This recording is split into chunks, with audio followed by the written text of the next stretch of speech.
In this video, we're going to try to quickly cover the pricing rule adjustments and try to help you understand how to automate all the pricing for your items based on their department, conditions, secondary condition, and taxonomy. We'll go ahead and reload this. So the first thing is our department and our configuration. So we can have any department selected. We're going to say, we'll do some vinyl here. Once we've selected vinyl, we're then going to see the list of primary conditions available and secondary conditions available. By default, our selected conditions are the default selected conditions for that department. So whenever I scan an item in that is a vinyl, that is under vinyl, I should say, let me do 12 inch here. Now, anything that is vinyl and 12 inch as my configuration, if I scan that item in for a trade-in, it's going to default using near mint and very good plus as my values. The sell price for department and configuration has a default when there's no item in reference, right? So we don't have any item in reference here, so we're just saying a default sell price is $7.99 for pretty much most departments. And then you can take a look at the adjustments to see how the adjustments will affect that actual price value. So as we adjust this pricing, so if we're saying we want 80% of the value, it's going to go down to $6.39, not including rounding up settings. Some rounding up settings would be like .99 or round to 98 or 0 or things of that nature. That doesn't happen here on this screen at the moment. We can then see our margin compared to our buy price. So our buy price is basically the trade-in value. The trade-in value differs based on how many of them we have in stock already. So that's why if we're buying one of them, we'll do 30% of the sell price. So we'll give you $1.92 if we only have one, but if we have 4 of them in stock already, then I'm only going to give you the 20%, which for the number's sake, so we'll say for 20%, I'm only going to do $1.20. You can adjust the sell values for all of these. As you can see, the further down the chain we go, the less valuable an item is. And we can alter the actual percentages that control that. Now your primary condition, the value here, is further adjusted based on our secondary condition.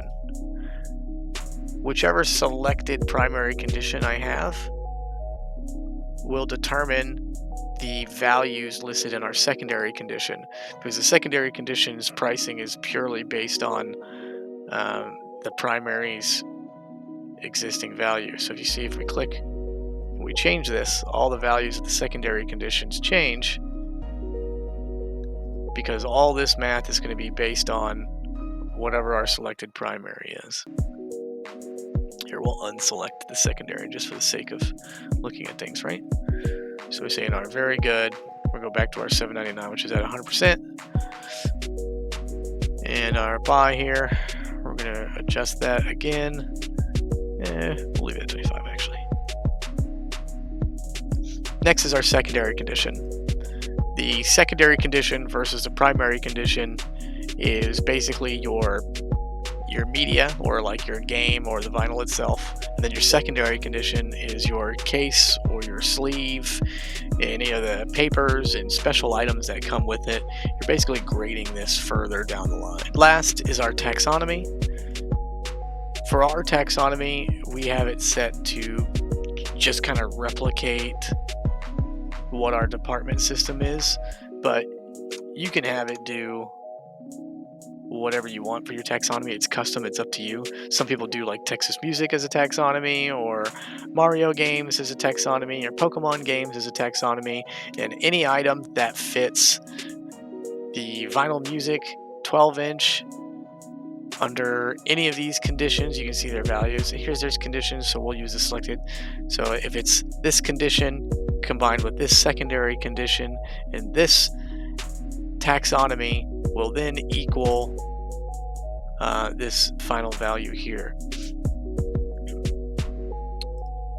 So if I adjust this taxonomy price, that also affects the final value as well. Once you've made the adjustments the way that you like, you of course can then just hit save, but keep in mind saving will update all items that meet these categories and adjust their pricing accordingly. We could also scan an item in directly to get a specific reference to an item and its pricing. When we scan an item in, we can see all of its details here. We have a couple of different pricing options here once we've scanned the item in. One of the things we can see is the trade post POS modifier. So the modifier is something that we do on the back end, and it's based on all kinds of stuff such as the rarity of the item, how often it comes into inventory, and how long it sits there, how long ago it was released, and a handful of other things before we end up with the base price to start with. Then we can get like a bite-sized information about its value based on our selected conditions and taxonomy and departments to get a total value that's on over here. So the base price is $13.99 for this item, and that's its price without any additional modifiers. And then its final price based on other additional modifiers is just pretty much 100% across the board, but we can adjust that. So let's say that it comes in as near mint, but we're going to actually say it's very good, and that's going to adjust our trade value, not so much as adjust what we sell it for. And then the secondary condition for this item is let's say it's good. It's doing all right. We start actually losing price value on the secondary condition, so we can have our secondary condition, and we should then see that our value is 11.19, and our buy 1, buy 2, buy 3, buy 4. Here's what our trade value would be for this item based on how many that we have.